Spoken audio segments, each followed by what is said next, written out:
तो हम लोग बात कर रहे थे experimental verification of wave nature of particles that is electrons. तो उसके रिगार्डिंग हमने प्रीवियस लेक्चर में एक डेविजन जर्मर एक्सपेरिमेंट के बारे में बात कर चुके हैं, उसको आप सुन सकते हैं। अभी एक दो दिन में जैसे ही सैटरडे संडे तक वो अपलोड हो जाएगा गूगल क्लासरूम पे, राइट। तो उसको आप एक बार चेक कर सकते हैं और उसमें कोई डाउट होता तो आप पूछ सकते हैं। उसी से कंटिन्यूएशन में हम लोग एक और टू स्लिट एक्सपेरिमेंट डिस्कस करने जा रहे हैं, right. Basically the interference of electrons wave can be executed at two slit experiment exactly analogous to young double slit experiment with light। यहाँ पर हम इलेक्ट्रॉन गन इलेक्ट्रॉन बीम से experiment को perform करेंगे, राइट। बट जो Young double slit experiment आपने plus 2 में पढ़ रखे हैं that is due to light, right. So this is the most straightforward and direct evidence of the wave nature of electrons। तो यहाँ पर आप डायग्राम में चेकआउट कर सकते हैं कि यहाँ पर एक इलेक्ट्रॉन गन है जो कि एक फिलामेंट से इलेक्ट्रॉन इमिट हो रही है। उसके फ्रंट पे दो स्लिट है, स्लिट S1 एंड S2।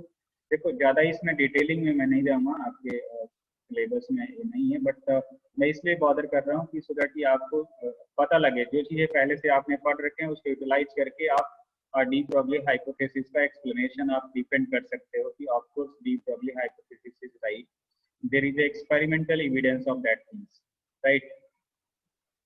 सो दो स्लिट्स हैं, तो यहाँ से जब इलेक्ट्रॉन इमिट होगा तो इलेक्ट्रॉन किसी न किसी फोटोग्राफिक प्लेट पे इंसिडेंट होगा, राइट। तो फोटोग्राफिक प्लेट पे क्या बनेगा, इंटरफेरेंस पैटर्न होगा, राइट। इंटरफेरेंस कोई ना कोई यहाँ पर पैटर्न होगा, तो उसको इलेक्ट्रॉन माइक्रोस्कोप से ऑब्जर्व किया जाएगा तो इंटरफेरेंस पैटर्न इस तरह का दिखेगा। तो इंटरफेरेंस पैटर्न तभी बनता है जब कोई वेव सुपर इम्पोज होता है, राइट। अगर किसी मीडियम में कोई दो वेव प्रोपेगेट कर रहा है तो किसी पार्टिकुलर पॉइंट पे वो सुपर इम्पोज होना है। दैट मीन्स कि आइदर वो कंस्ट्रक्टिव इंटरफेरेंस होगा या फिर डिस्ट्रक्टिव इंटरफेरेंस होगा। किसी पार्टिकुलर पॉइंट पे उसकी इंटेंसिटी मिनिमा होगी, किसी पार्टिकुलर पॉइंट पे इंटेंसिटी उसकी मैक्सिमा होगी, राइट। तो इस एक्सपेरिमेंट से भी जो कि नेक्स्ट पेज पे यही सारी बातें यहाँ पर बताई गई है।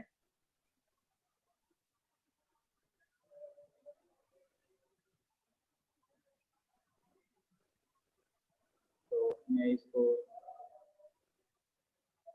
जस्ट डिक्लेयर कर देता हूँ एक बार। The electron gun provides a very fine beam of electrons, as you know, is allowed to pass through the two slits S1 and S2, right? The electrons after passing through the slits interfere with each other, and hence interference pattern is obtained on the photographic plate P, right? The whole apparatus is placed in the highly evacuated chamber, so the electrons emitted from the electron gun travel to the photographic plate or screen without any collision in the path। ये जो कहानी लिखी गई है ये इसका मतलब हुआ कि जो पाथ इलेक्ट्रॉन का जो स्लिट से जब इमिट हो रहा है फोटोग्राफिक प्लेट पे इंसिडेंट हो रहा है तो इन बिटवीन कोई भी कोलिजन नहीं हो रहा, कोई भी पार्टिकल यहाँ पर एग्जिस्ट नहीं कर रहा, क्योंकि एक्सेलरेटेड बीम है, एक्सेलरेटेड पार्टिकल है, राइट। तो डायरेक्ट इंसिडेंट हो रही है फोटोग्राफिक प्लेट पे। So the interference fringes on the photographic plate are observed with an electron microscope, right? Observed with an electron microscope। Interference pattern fringes कहाँ पर form होंगे उसको ऑब्जर्व कर सकते हैं फोटोग्राफिक प्लेट से, right. These interference fringes indicate the wave nature of electrons। देखो क्योंकि ये जो fringes फॉर्मेशन हुआ जो प्रीवियस पेजेस पे डायग्राम आपको दिखाए थे वो फ्रिंजेस क्यों हुआ, that is due to interference of wave, interference of two waves. अगर मान लीजिए कि हमने इलेक्ट्रॉन बीम की वहां पर बात की तो मोर देन टू वेव्स कहीं पर अगर सुपर इम्पोज होंगे दैट मींस इंटरफियर फिनोमेना होगा। इंटरफियर का मतलब, इंटरफेरेंस का मतलब redistribution of energy. Redistribution of energy that means कि मीडियम में अगर कोई पार्टिकल प्रोपेगेट कर रहा है तो उसके पास दैट मींस की एनर्जी है, इलेक्ट्रॉन है, मास है, वेलोसिटी है, उसके पास एनर्जी है, राइट। तो उस एनर्जी का रीडिस्ट्रीब्यूशन होगा, दैट मींस कि वो एनर्जी किसी पार्टिकुलर पॉइंट पे मिनिमा भी हो सकता है, मैक्सिमा भी हो सकता है, that depends upon the condition of interference, right. So the intensity distribution of the interference fringe is also shown in the figure this one. Previous period पे इंटरफेरेंस फ्रिंजेस का यहाँ पर रिप्रेजेंटेड था। ये जो इंटेंसिटी पैटर्न भी represented है, right. ये फोटोग्राफिक प्लेट को ऑब्जर्व किया गया इलेक्ट्रॉन माइक्रोस्कोप से, तो यहाँ पर ये रिप्रेजेंटेड, राइट। तो ये चीज आप लोग ध्यान रखिएगा कि अब आपके पास इंटरफेरेंस, डिफ्रैक्शन, पोलराइजेशन, ये तो फिनोमिना जब एक्सपेरिमेंट आप करोगे, कहीं पर एक्सपेरिमेंट परफॉर्म करोगे तब आपकी बात है।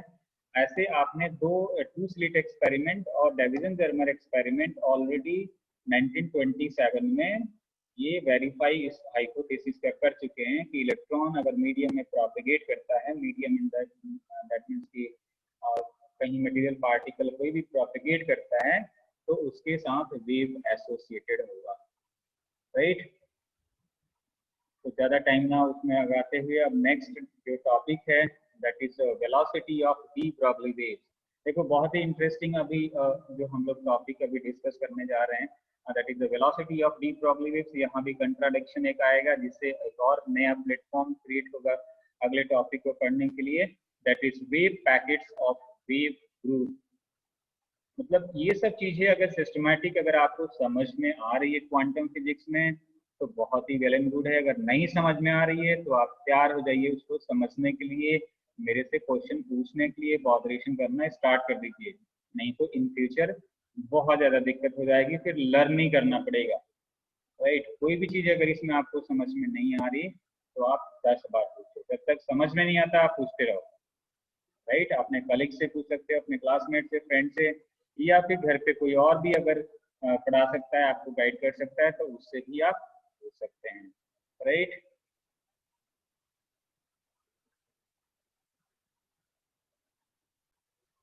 तो जो वेव यहाँ पर मीडियम में ट्रैवल कर रही है, यानी पार्टिकल है उसके साथ वेव नेचर है, उसके साथ पार्टिकल नेचर है, साइमल्टेनियसली हम दोनों को नहीं रिप्रेजेंट कर सकते हैं, राइट। इधर हम वेव नेचर को बता सकते हैं या फिर पार्टिकल नेचर को बता सकते हैं, ये भी आप ध्यान रखिएगा, राइट। तो इस वेव की वेलोसिटी कितनी होगी, ये जो वेव है डी ब्रॉगली वेव है उसकी वेलोसिटी कितनी होगी।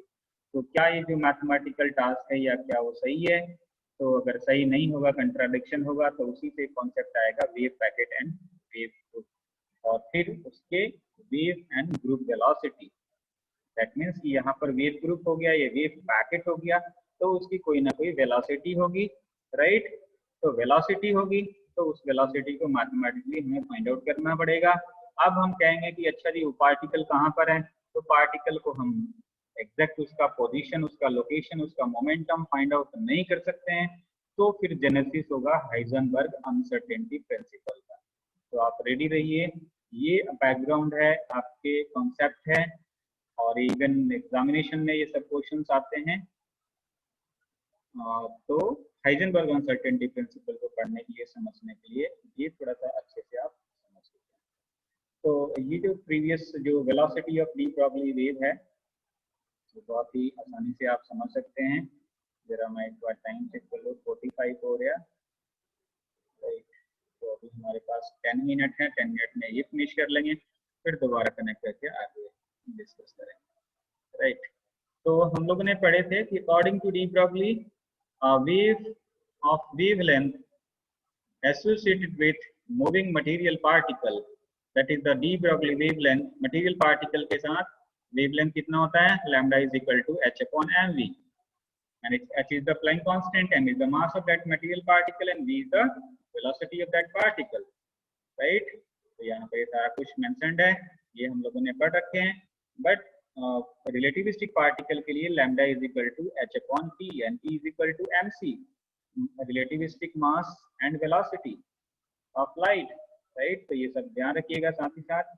तो हम इस चीज को अभी जस्ट रिकॉल कर रहे हैं, यहाँ पर इसको रिलेट करेंगे आगे चलते, राइट।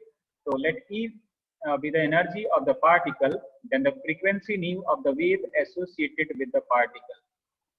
अगर उस पार्टिकल की एनर्जी E है और उसकी फ्रीक्वेंसी न्यू है, then energy E is equal to h nu, simple. then nu is equal to E upon h, इसी फॉर्मुलेशन से ये आ गया, सिंपल, राइट। और एक फॉर्मुलेशन हमने पढ़ रखा है कि according to Einstein mass energy relation, that means की एनर्जी मास में कन्वर्ट होता है, मास एनर्जी में कन्वर्ट होता है। तो ये आप लोग को फॉर्मूला तो बहुत ही पहले से मालूम है, E इक्वल टू mc²। तो ये वैल्यू हमें यहाँ पर सब्स्टिट्यूट कर देते हैं, तो E equal to mc² upon h। I hope कि यहाँ तक क्लियर है। एक फॉर्मूला हम लोगों ने ये पढ़े थे, nu is equal to C upon lambda, ये अपने पढ़ रखे हैं। Frequency is equal to speed of light upon wavelength, right. और इफ vp is the velocity of the de Broglie wave, de Broglie wave is the p for particle, right। Particle that means particle के साथ de Broglie wave associated है, right. तो उस particle की velocity कितनी होगी, उस de Broglie wave की वेलोसिटी कितनी होगी, that is vp is equal to nu lambda. जिस तरह से c is equal to nu lambda है, उसी तरह से vp is equal to nu lambda, बिल्कुल सिमिलर कॉन्सेप्ट है, राइट। तो इस वाले फॉर्मूला में, इस फॉर्मुलेशन में जस्ट न्यू की वैल्यू सब्स्टिट्यूट कर दीजिए, mc² अपॉन h, और लैम्डा की वैल्यू ये फर्स्ट इक्वेशन से सब्स्टिट्यूट कर दीजिए, राइट। तो ये फॉर्मूला आ गया vp is equal to mc² upon h, रखिए value, lambda h upon mv, right. तो h कैंसिल आउट हो गया, मास भी कैंसिल आउट हो गया, that is c² upon v। That means कि जो डी ब्रॉगली वेव था, यहाँ पर vp is the velocity of de Broglie wave. De Broglie wave की वेलोसिटी कितनी आ गई, vp is equal to c² upon v, right. ये ध्यान रखिएगा, v is the velocity of material particle and vp is the velocity of de Broglie wave and c² is the speed of light. Vacuum or air, that is 3 into 10⁸ metre per second, right. तो अब देखिए यहाँ पर कितनी interesting result यहाँ पर आया। ये जो इक्वेशंस है 1.20 यहाँ पर भी मेंशन्ड है, तो it is clear that the velocity of the de Broglie wave और matter wave is greater than the velocity of light in vacuum, क्योंकि ये c² है, राइट, और ये v है। ये जितनी भी हो, v तो c से ज्यादा नहीं होगी, है ना। ये हम लोगों ने पढ़ रखे हैं कि जो मटेरियल पार्टिकल है, जो मटेरियल पार्टिकल की जो वेलोसिटी है वो हमेशा लेस देन c होता है, राइट। तो यहाँ तो हमने कह दिया कि c² की बात कर रहे हैं जी, c² तो 3 into 10⁸ का स्क्वायर कर दो, और ये v उससे कम होगा, तो ये तो फिर बहुत ज्यादा आएगा। ये जो velocity of de Broglie wave, that will be greater than the velocity of light, है ना, 3 into 10⁸ metre per second, which is impossible according to the theory of relativity, है ना। रिलेटिविस्टिक पार्टिकल का वेलोसिटी कितना होता है, 3 into 10⁸ मीटर पर सेकेंड। और ये तो हम लोगों ने जो de Broglie वेव का वेवलेंथ वेलोसिटी यहाँ पर कैलकुलेट किए मैथमेटिकली, तो मैथमेटिक्स तो यहाँ पर इसको गलत हो गया, है ना। जो यहाँ पर vp is equal to c² upon v, अगर इसको हम स्क्वायर कर दिए, यहाँ पर अब कोई भी वैल्यू इवन 3 into 10⁸ ही कह दो कि इतने से ही मूव कर दिया, फिर भी 3 into 10⁸ तो आ ही जाएगा, जो कि इम्पॉसिबल है ना। मैं अगर थोड़ी देर के लिए भी बोल दूं कि इसको हमने इक्वल कर दिया, स्पीड ऑफ लाइट से मोशन करने लगा, तो पार्टिकल डी ब्रॉगली वेव इतने 3 into 10⁻⁴, तो ये तो कैंसिल आउट हो गया, फिर भी ये इसके इक्वल हो जाएगा, जो कि इम्पॉसिबल है। ऐसा तो पॉसिबल ही नहीं है कि पार्टिकल मतलब स्पीड ऑफ लाइट से भी ज्यादा मोशन करने लगे। अब यहाँ पर ये देखो, इस लिखा है if the velocity of the matter wave is greater और equal to the velocity of light, then the wave associated with the particle will move faster than the particle itself, thus leaving the particle far behind.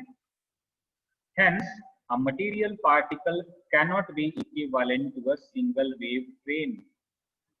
जिस student को ये बात समझ में आ जाएगी ना, बस वो बहुत इंटेलिजेंट हो जाना है उसको क्वांटम में। मतलब इतनी इंटरेस्टिंग यहाँ पर बातें बताई गई है, इसको अब एक एक वर्ड समझो। कई सारी इसमें कॉन्सेप्चुअल टर्म मेंशन्ड है, उसको समझने की जरूरत है। हम यहाँ पर बातें कर रहे हैं कि अगर पार्टिकल जो मोशन कर रहा है, राइट, और उस पार्टिकल के साथ जो वेव एसोसिएटेड है, उस वेव की वेलोसिटी लाइट की वेलोसिटी के से भी ज्यादा हो जाएगी, तो ये तो वेव कहीं और चला गया, पार्टिकल पीछे ही रह गया, है ना। तो इसलिए क्या है कि ये पॉसिबल इस तरह का नहीं है, इस तरह का कॉन्सेप्ट पॉसिबल नहीं है। Hence, a material particle cannot be equivalent to a single wave plane. हम ये नहीं कह सकते, जो मैं ये डायग्राम इस तरह से बना के समझा रहा हूँ ना, तो ये इस तरह का पॉसिबल नहीं है, ये सिंगल वेव ट्रेन नहीं है, वेव एक सिंगल वेव नहीं है, that is the group of wave, that is the group of wave, and that is called group velocity. जिस वेलोसिटी से जो ग्रुप ऑफ वेव प्रोपेगेट करेगा मीडियम में, that is called group velocity. तो ये जो कंट्राडिक्शन यहाँ पर जनरेट हुआ, इसके वजह से नेक्स्ट टॉपिक का जेनेसिस हुआ, राइट। यहाँ पर दैट इज वेव पैकेट्स और वेव ग्रुप, राइट। तो इसको थोड़ा सा मैं यहाँ पर टाइम और आपको इन्वेस्ट करके इसको एक बार बॉर्डर कर देना है। If the velocity of the matter wave is greater or equal to the velocity of light, ये जो v है, अगर ये मैटर वेव की वेलोसिटी आइदर c से ज्यादा हो या फिर इक्वल हो, then the wave associated with the particle, that means either electron की बात कर लें, क्योंकि इलेक्ट्रॉन के साथ वेव एसोसिएटेड होता है, will move faster। जो वेव होगी वो पार्टिकल से बहुत ही फास्ट मूव करेगी than the particle, right itself। Particle से फास्ट कौन मूव करेगा? वेव। क्योंकि हमने तो कहा कि हर एक मटेरियल पार्टिकल के साथ वेव एसोसिएटेड होती है। यहाँ पर जो मैथमेटिक्स फाइंड आउट किए उसमें तो ये पता लगा कि वेव तो आगे निकल जाने हैं और मटेरियल पार्टिकल बिहाइंड ही रह जाने हैं, है ना। तो ये जो कॉन्सेप्ट जो हम यहाँ पर बात कर रहे हैं कि अरे जी ये तो पार्टिकल के साथ मैंने इस तरह का एक वेव, सिंगल वेव रिप्रेजेंट करके से समझा रहा हूँ, ये ऐसी बातें नहीं है। यहाँ पर वो ग्रुप ऑफ वेव है जिसके इनसाइड में पार्टिकल कहीं ना कहीं एग्जिस्ट करता है, राइट। तो इसको एक बार आप चेकआउट करेंगे, राइट। इसमें अगर कोई डाउट रहता है तो आप 11 बजे के बाद पूछ लेंगे, और अभी आप मीटिंग में लेफ्ट हो जाएंगे तो फिर दोबारा कनेक्ट करेंगे, फिर नेक्स्ट टॉपिक हम डिस्कस करेंगे, राइट। तो आप लोग, मैं अभी ये मीटिंग लेफ्ट ही कर देता हूँ क्योंकि ये ऊपर इन्फॉर्म ही कर रहे हैं।